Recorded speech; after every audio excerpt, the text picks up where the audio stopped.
کتابی نوبتی که در صحیفه 1000 کتاب معلومات میدیم، کتابی ساتور تورسون تحت عنوان 3 روزی یک بهار.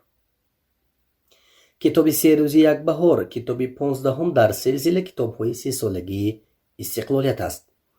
کتابی نام برده از طریق مؤسسه نشریه معارف سال 2019 نشر شده است. کتاب از 240 صفحه یعنی 15 جزء چاپی عبارت است. صفحه های درونی کتاب یک رنگ بوده، مقواش رنگ می باشد. کتاب با صفت اعلی در مطبعه جمعیت سهامی پوشیده گنج نشریات با تعداد 10,000 نسخه چاپ شده است. رمان 3 روزی یک بهار ساتور تورسون دوره برقرارشوی حکومت شوراها را در بخارای شرقی با همه مشکلات و پیچیدگی ها و مبارزه های شدید و دستاوردهای مردمی زحمتکش علیه دشمنان ملت در بر میگیرد. با قلم نویسنده سرشناس حیات سنگین کارگر و دهقان در شرایط مشکلی بعد از انقلابی، مبارزه های اعضای حکومت جوان علیه دشمنان صنفی، عالمی بای و رنگین و معنویات والای پرسنش های مثبت اثر ماهرانه تصویر یافته‌اند.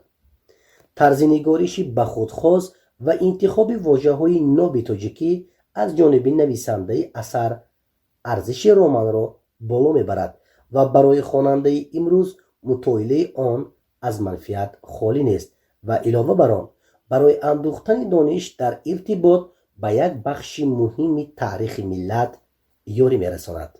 نویسنده خلقی تاجیکستان، برنده جایزه دولتی تاجیکستان به نام ابو عبدالله رودکی در دهه پسرخی ناحیه بایسون ولایت سرخاندریا به دنیا آمده است.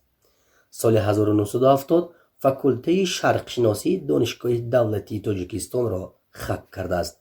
مؤلف رمان‌های 3 روزی یک بهار، صدمه یا خود، داستان یک مرد سرگردان، قصه های سکوت قله ها، کمان رستم، پیوند، زندگی در دامن تلهای سرخ، سنگ در بغل به طوفان، حسرت، اعتراض، حکایه و اثرهای زیادی پوبلیسیستی می باشد. این کتاب برای آنهایی که میخواهند به ایجادیات ساتور تورسون شناسایی پیدا کنند دستوری خوب است. کتاب را از مغازه کتاب میتوانید دسترس نمایید. این بود معلومات مختصر درباره کتاب ساتور تورسون تحت عنوان 3 روزی یک بهار. نوابسته از تضادهای زندگی با شما تنها کتاب همنشین و همصحبت است. زیرا یگانه دوستی که شما را فریب نمیدهد و بی آزار است این کتاب می باشد. کتاب خوانید و با ما باشید. پخش نمودن تگمچی قید را فراموش نکنید. خیر دوستان عزیز، تا نشری نوبتی صحیفه 1000 کتاب.